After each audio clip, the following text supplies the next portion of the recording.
Salut à tous, c'est Ultra Spitfire et aujourd'hui je voulais, pour le dernier jour de la mise à jour 2.0, faire un petit débrief de ce qui a été le plus intéressant, le plus cool de la 2.0. Alors, bien sûr, il y a eu les îles d'Inazuma, disons l'histoire, etc. Mais je ne vais pas trop m'attarder dessus, je vais plutôt parler donc des événements et plus particulièrement du flux spectral. Pourquoi cet événement-là? Eh bien, c'est parce que cet événement a été la meilleure surprise pour moi donc de cette mise à jour. Mais pourquoi? Parce que bon, il y a eu la quête d'histoire qui était vraiment super, il y avait plein d'autres trucs, mais enfin il y avait l'exploration des îles, etc. Mais pourquoi donc cet événement? Eh bien c'est parce que il a été, pour moi, plus difficile que les abysses. Enfin, disons du même niveau, mais on n'avait pas le restart des abysses. C'est-à-dire qu'en abysse, on pouvait bien se préparer, par exemple si on a vraiment un étage où on a du mal à passer, on pouvait se préparer à la salle d'avant et donc venir avec tous les ultis chargés, avec des bons points de vie, etc. et réessayer autant qu'on voulait. Alors que ici, ce n'était pas le cas, il fallait soit avoir de la bouffe, soit aller à la statue, recharger les ultis manuellement, etc. Donc ça, c'est pas spécialement une meilleure difficulté, mais bon, voilà. Mais le niveau de difficulté en lui-même était assez relevé. Par exemple, le dernier niveau, c'était avec donc deux apôtres, l'apôtre donc d'eau et Hydro et Electro. Et en fait, dans la dernière phase, c'était extrêmement dur. Parce qu'on avait 1 minute 40. Enfin, pour moi, ça a été quand même dur parce qu'il fallait un truc pour briser Shield, il fallait un truc pour faire assez de dégâts, un ou deux souvent, parce qu'ils avaient quand même beaucoup de PV, quoi qu'on dise. Et puis, il fallait, certes, Pyro est fort contre les deux shields, mais le mieux c'était d'avoir un cryo et un pyro pour s'adapter selon quel shield on voulait casser, etc. Ou on devait faire attention, si on avait du pyro, on devait faire attention à la poterie hydro, si on avait du cryo, on devait faire attention à la poterie électro, etc. Et je trouvais ça extrêmement bien parce que c'était un événement où il fallait réfléchir aux compositions et c'était pas juste du bête spam. Alors c'est sûr, Venti a regagné ses lettres de noblesse ici avec cet événement parce que en Inazuma il avait vraiment du mal. Mais il faut dire que malgré ça, eh bien, déjà le dernier niveau, et même l'avant-dernier niveau, parce que même l'avant-dernier avec donc les Brutocolinus livrés, enfin les gros, qui ont leur espèce de bouclier qui n'en est pas vraiment un, cryo, et bien c'était extrêmement bien parce que on avait justement cette... enfin, il y avait de la difficulté et de la variété, parce que là, par exemple, il fallait tuer ceux-là, les gros, mais il y avait aussi plein de petits mignons autour. Et donc, il fallait du crowd control, mais aussi, il fallait taper fort en mono-cible. Et justement, c'est ça que j'ai vraiment adoré pendant cet event, c'est qu'il n'y avait pas un personnage surcoté. Certes, Venti était extrêmement fort dans la majorité des cas, il n'y avait que contre les apôtres où il avait plus de mal, mais encore une fois, c'était bien qu'il y ait un niveau, un ou deux niveaux, où Venti n'était pas une machine de guerre inarrêtable. Donc j'ai vraiment aimé, et surtout le fait que la difficulté la plus haute, eh bien, elle ne donne quasiment rien. Ça veut dire que les free-to-play qui ont du mal à arriver aux mêmes dégâts, enfin, même si je suis free-to-play, j'ai quand même réussi à battre, même si je dois avouer que j'ai dû utiliser du foot buff pour le dernier niveau, mais c'est surtout parce que j'avais pas le temps de réfléchir à une stratégie, parce que il y avait les examens donc de seconde session, donc j'ai pas vraiment eu le temps de tryhard le dernier niveau. C'est un peu dommage, mais bon, voilà. Mais j'ai vraiment adoré cet événement. Il était génial, puisque donc les dernières difficultés eh bien, ne donnaient quasiment rien. Ensuite, la seconde chose dont je voulais parler, c'est donc les abysses. Si vous vous souvenez, au début donc, de la mise à jour 2.0, eh bien j'avais fait une vidéo en disant que les abysses, les nouvelles abysses, c'était une fessée pour les free-to-play. Eh bien, est-ce que je garde cette opinion? Eh bien, dans un sens, oui, mais quand même non. Qu'est-ce que je veux dire par là? Eh bien, en fait, ces abysses, elles sont beaucoup plus basées sur le DPS check et beaucoup moins sur le crowd control. On avait quand même moins de crowd control avant, mais on va dire que dans ces abysses, il y avait quasiment rien à contrôler en zone, on va dire. Il y avait à la limite la Mirror Maiden et les quelques fatouilles qui vont avec, mais à part ça, eh bien, c'était beaucoup de mono-cibles ou à la limite de 2 cibles en même temps. Et donc c'était bien parce que ça changeait un peu, parce que par exemple Venti était beaucoup trop fort, hein. Dans la majorité des teams d'Abyss, un Venti c'était un must-have. Maintenant Venti il est toujours fort, hein. Faites pas dire ce que j'ai pas dit, je suis Venti main, donc je sais de quoi je parle, mais maintenant il est beaucoup moins fort. Par contre ce qui est dommage c'est que Zhongli, il était déjà abusé avant et maintenant il est encore plus fort. Donc voilà, c'est un peu dommage. En plus, il y a eu Kazuha, bon.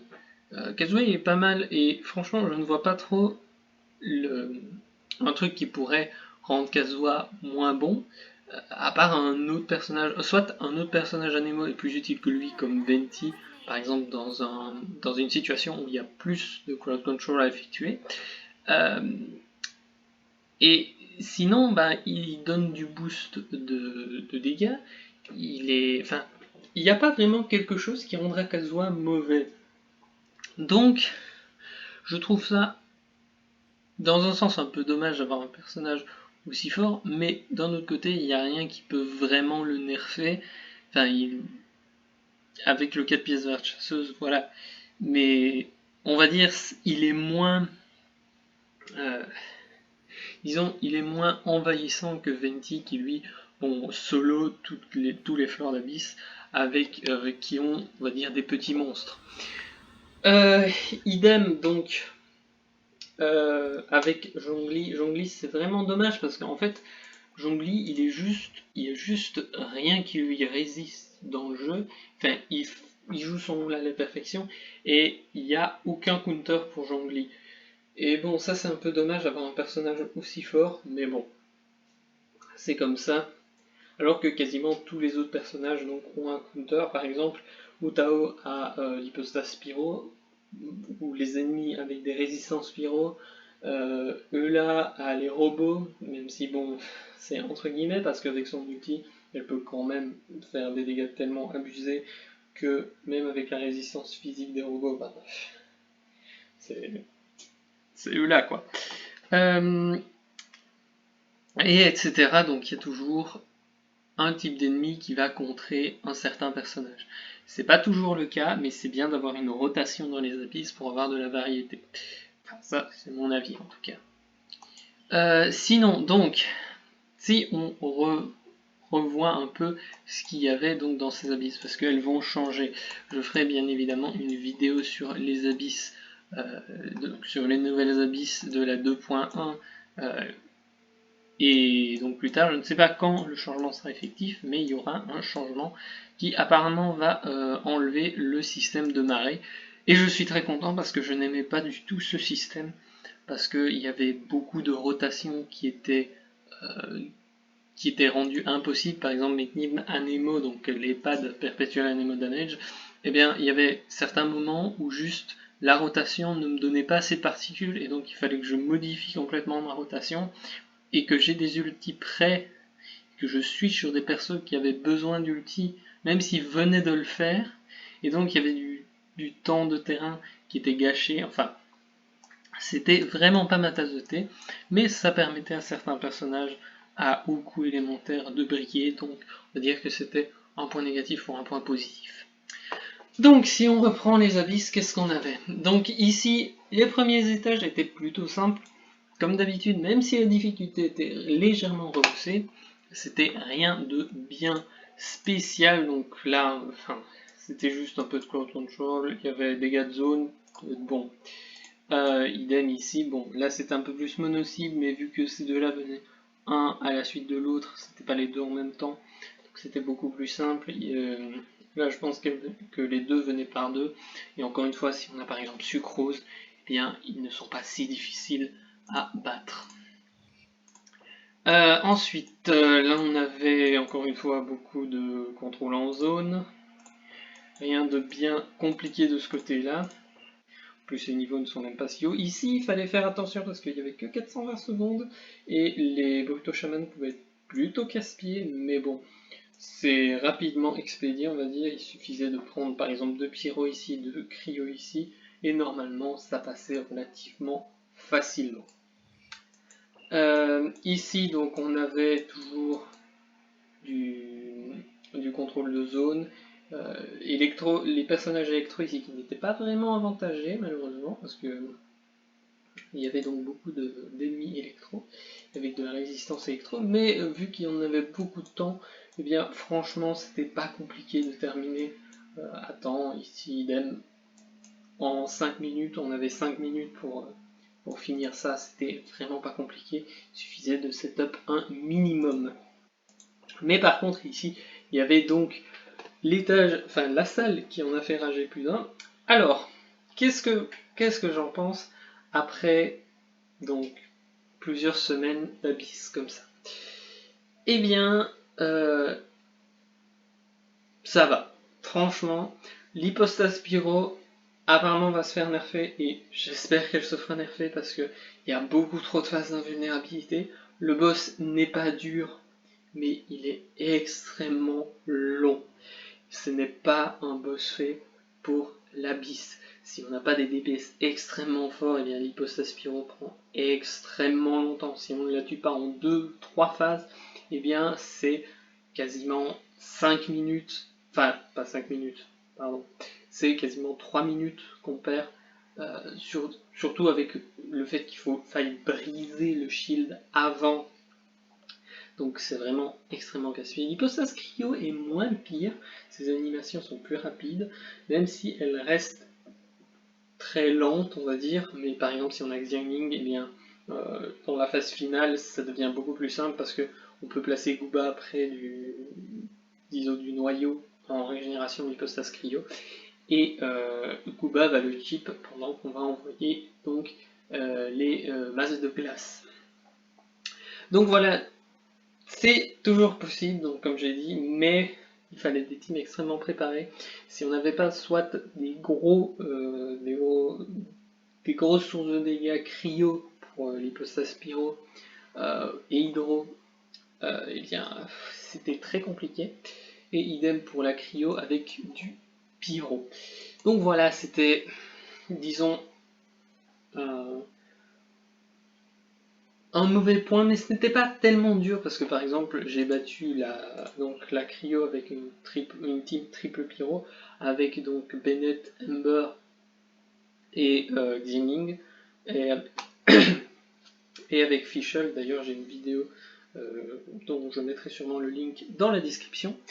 Et la pyro par contre c'était une team counter team exactement avec Barbara, et je sais que beaucoup de personnes boudent Barbara, genre l'ont laissé au niveau 50 parce que vers le mid-game eh bien, on sent qu'elle est plus si forte que ça, si utile que ça. Et je comprends parfaitement, même si moi personnellement j'aime beaucoup Barbara, parce que son playstyle peut relativement facilement s'insérer dans des corps à 3 personnages, en plus d'appliquer de l'hydro, donc je sais pas, il y a beaucoup de personnes qui n'aiment pas Barbara, mais moi je l'apprécie toujours. Et donc d'ailleurs je l'ai monté niveau 79 sur 80. Donc voilà, c'était juste pour dire, il y avait aussi Shinshu dans mon équipe, Shongyun et Sucrose pour essayer de faire un maximum de dégâts. Et franchement, ça a bien marché. Mais bon, là c'était des mono 4 étoiles, donc j'ai battu jusque là en mono 4 étoiles et ça a très bien fonctionné, même s'il faut des teams extrêmement spécifiques donc pour counter ces ennemis là, et des teams que les free-to-play n'ont pas toujours. Par exemple, on peut imaginer que certains préféraient partir sur par exemple du mono pyro, et quand l'hypostase pyro ça devient compliqué. Je pense par exemple aux gens qui ont Diluc plus Cli ou Tao plus Cli ou Tao plus Diluc en disant main DPS. Donc voilà, ça peut-être que les hypostases c'est pas le mieux, mais bon, ça reste très faisable. Donc ensuite, qu'est-ce qu'on a? On a ici donc des Nobushi, des Oni des mers, et de l'autre côté des Fatui et donc la Mirror Maiden. En fait, j'ai bien aimé cette partie-ci, mais d'un autre côté, je ne l'ai pas du tout aimé. Pourquoi? D'abord, les Nobushi des mers, ils ont. Enfin, les Nobushi et les Oni des mers, voilà, pas les Nobushi des mers, enfin, passons, eh bien, ils sont complètement invulnérables, quasiment complètement invulnérables, au crowd control des animaux. Et c'est extrêmement bien, parce qu'ils ne peuvent pas se faire stun, c'est-à-dire interrompre. Mais d'un autre côté, les animaux étaient toujours utiles pour faire des dégâts en zone. Donc franchement, je trouvais que c'était une bonne chose, parce que ça rendait les animaux moins, on va dire, tout puissants, mais ça leur laissait une bonne utilité. Donc franchement, je ne suis pas contre. Apparemment, ils vont aussi se faire nerfer donc, au niveau du poids. J'espère que ce ne sera pas comme. Ils ne sont pas au même niveau de poids que les Brutocolinus qui seront juste aspirés dans la tornade de Venti. J'espère qu'ils se feront, disons, traîner vers le centre, mais qu'ils ne seront pas juste complètement à la merci donc des personnages animés. C'est ce que j'espère, parce que ils rajoutent donc une difficulté pour ceux qui ont des personnages animaux, et je trouvais donc ils forcent à la diversité, et j'aimais beaucoup ça, même s'il faut dire que c'est pas toujours simple d'avoir de la diversité dans Genshin, vu la limitation des ressources. Ici par contre c'était beaucoup plus, on va dire pour moi c'était beaucoup plus simple, même si la servante miroir devait avoir environ 2 millions d'HP, et je ne blague même pas vu que il y a une vidéo qui je pense est assez connue où on voit une Eula taper du 250 000 et ça ne fait que un quart, du coup ça fait 1 million, mais vous voyez l'idée, ça reste ridicule en termes de PV. Mais sinon, même la servante miroir, on peut relativement facilement la permastun donc avec des animaux. Et franchement, je trouve que avoir demandé du skill pour donc permastun un ennemi comme avec des animaux, et bien je trouve ça extrêmement bien. C'est dommage par contre qu'il y ait le système de marée qui empêche les rotations plus fluides. Mais bon, je ne suis franchement pas contre donc ces ennemis-ci, c'est juste le système de marée que je trouvais extrêmement mal fait.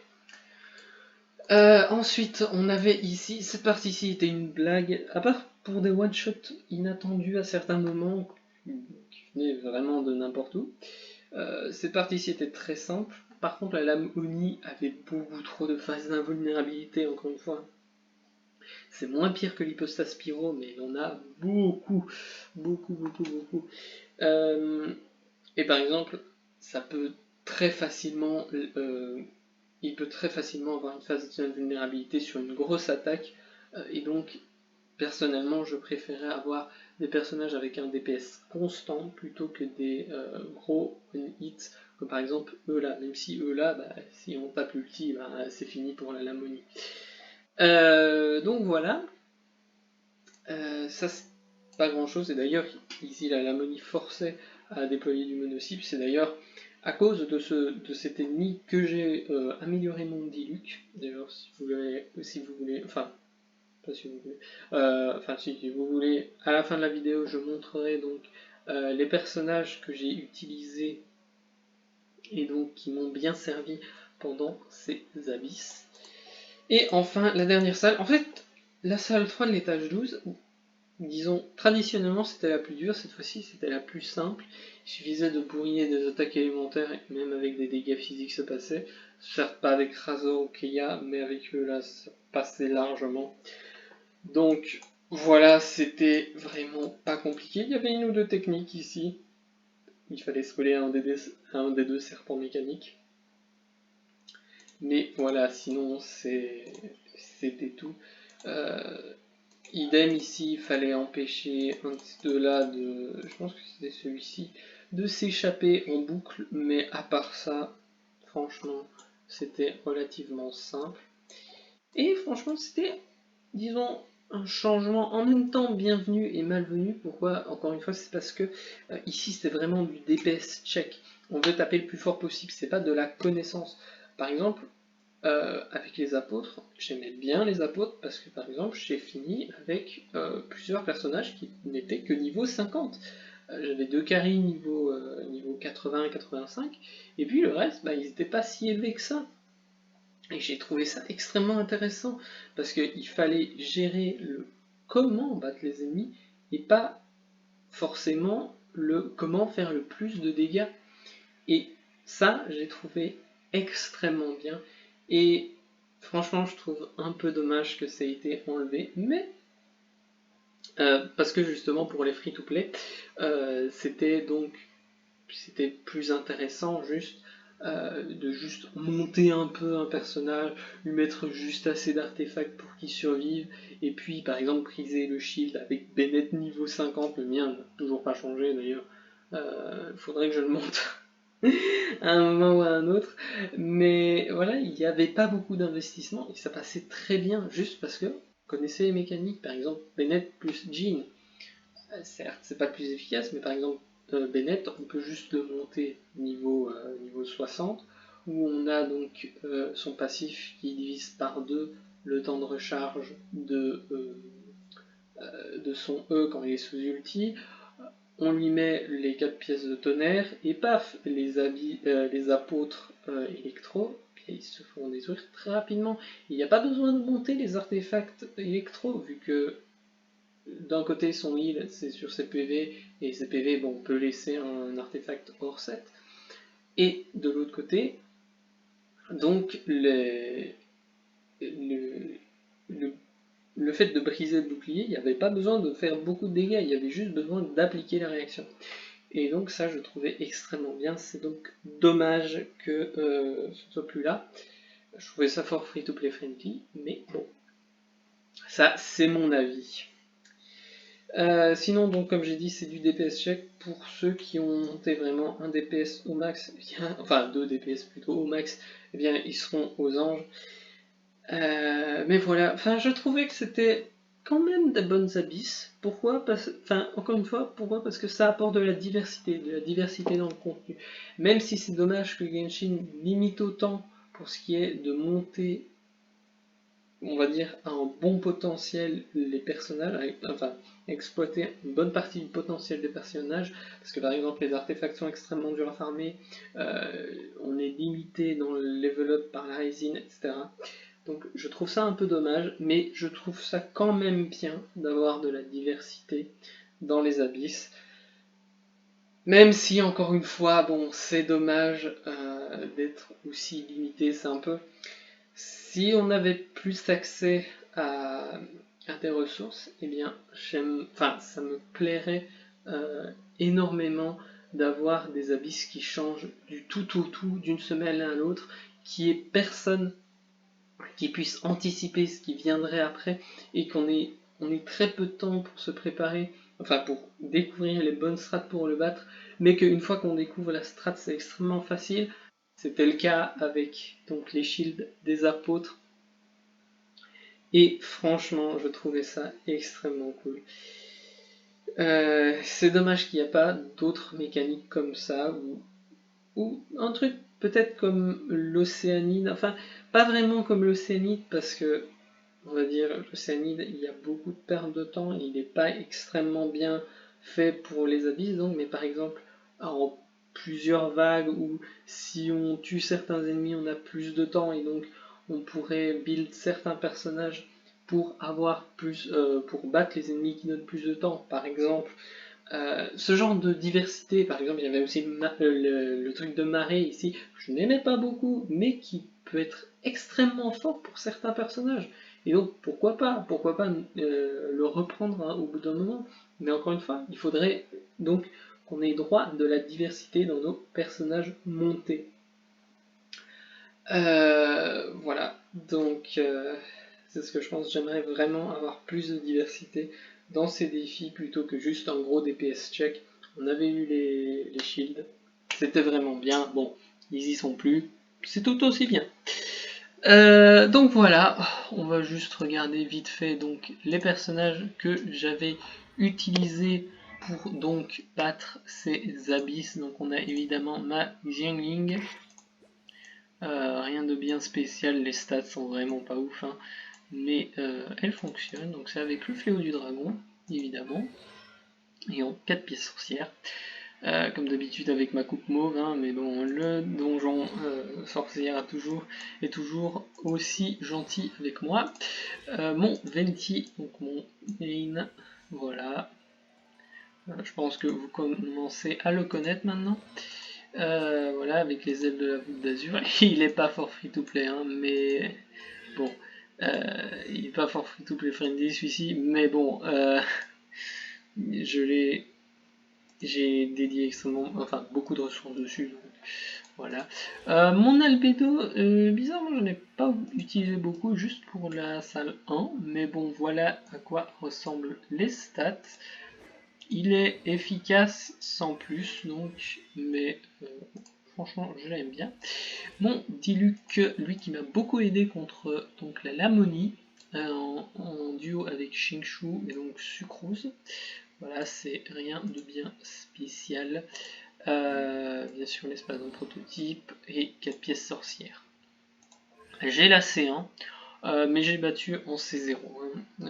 Mais de toute façon, la C1 n'apporte pas grand chose, on va dire, en boost de dégâts. Ma sucrose, voilà les stats. Là, je les stuff maîtrise élémentaire, mais il y a aussi le set donc DPS que j'ai utilisé contre l'hypostas Pyro. Bien sûr, 4 pièces verte chasseuse, ici c'est 4. C'est pas nécessaire d'avoir autant de constellations, surtout pour une support EM, en passing EM, mais donc en DPS c'est mieux d'avoir donc la C1 et C2. La C4 n'est pas vraiment utile, à part en DPS EM, ce qui est extrêmement spécifique. Voilà, je vais vite changer pour que vous puissiez voir le build donc de DPS, enfin de sub DPS plutôt, Anemo. Voilà, je joue recharge d'énergie évidemment parce que son ulti coûte extrêmement cher. Voilà, c'est et donc ça c'est mes stats en mode DPS élémentaire. Ensuite, Fischl, qui m'a été utilisé beaucoup sur l'hypostase cryo, il me semble. Voilà, ici ça peut monter à 90 ou 100 quand je change d'artefact, mais pour le moment il est sur Razor. La dernière corde, on connaît. C5, il n'y a rien de bien important là-dedans hein, pour une Fischl support. Voilà. Enfin, par les niveaux. Razor, alors ici, Razor, je n'ai pas tant utilisé que ça, même s'il reste fort utilisable. Donc voilà. Mon Razor, à quoi il ressemble. Il n'est pas très fort, hein. J'ai vraiment pas eu beaucoup de chance niveau drop. Il est C6, mais enfin la C4. La C4 et la C6 sont vraiment cool niveau dégâts, donc voilà. J'ai même couronné ses attaques normales, même si bon, c'est pas vraiment ce que j'ai pu utiliser. Donc j'ai l'épée du faucon sur Kazuha, c'est pas un build même, c'est un build sub DPS ou switch DPS comme j'aime l'appeler. J'ai quasiment pas de M. Voilà, donc Ember en burst support. Ici donc avec l'arc de Favonius, mais parfois je change pour l'arc royal, ça dépend un peu de l'énergie que donc les alliés peuvent apporter. D'habitude contre l'hypostase cryo, j'utilise l'arc royal. Je trouve ça plus intéressant overall. Ce build-ci n'est pas, on va dire, fini. Parfois, souvent ici c'est plus proche des 50%, ici des 100%, parce que mon Ember a, on va dire, échange ses artefacts avec donc Diluc. Donc voilà, c'est petite note, petite chose à noter donc. Chichi, est-ce que je l'ai utilisé? Je ne sais plus. Je vais vite lui rendre ça. Enfin, c'est une healeuse normale. Voilà. C'est pour l'info, donc j'ai pas utilisé. Chongyun que j'utilise parfois, encore une fois, avec l'espadon prototype. Et donc niveau stat, je lui rends vite son donc ask et on obtient ça. Voilà, c'est un Chongyun correct sans plus. Il est assez bas au niveau, mais bon, voilà, il est C0. Chongyun ne m'aime pas du tout. Et voilà, il est fort utile donc pour faire des fontes contre l'hypostase pyro pour burst. Mon Shinshu, voilà, rien de bien spécial ici. Épée rituelle évidemment, 4 pièces rituel royal, voilà. Ici donc j'ai C3, il n'y a rien de vraiment intéressant. Il n'y a vraiment rien de bien intéressant, c'est la C6 qui apporte le plus de dégâts. Mon Bennett, il n'y a encore une fois rien de spécial. Il n'est pas vraiment build, mais il fait quand même le taf. On a l'épée de Favonius pour un max de recharge d'énergie pendant la marée haute. Et juste pour donner le plus d'énergie possible. Même si bon, ça baisse un peu le boost d'attaque, c'est pas vraiment grave pour moi. Je l'ai C2, la C1 est vraiment un must-have. Si vous avez l'occasion de l'avoir, foncez. Et je pense que c'est tout. C'est donc les personnages que j'ai utilisés pendant ces abysses. Et donc c'était un petit compte rendu de la difficulté de Genshin. Je dois dire, j'ai été vraiment fan de ce patch niveau difficulté. Ça a un peu, on va dire, renversé les choses par rapport à Venti par exemple, qui avant était vraiment surpété. Maintenant il l'est un peu moins, même s'il reste quand même pété. Mais voilà, j'ai trouvé ce changement vraiment cool. Ça a apporté un peu de fraîcheur au jeu. Surtout, disons, à la méta, entre guillemets, de endgame, et j'ai trouvé ça vraiment cool. Donc voilà, j'espère que la vidéo vous aura plu, et moi je vous dis à la prochaine.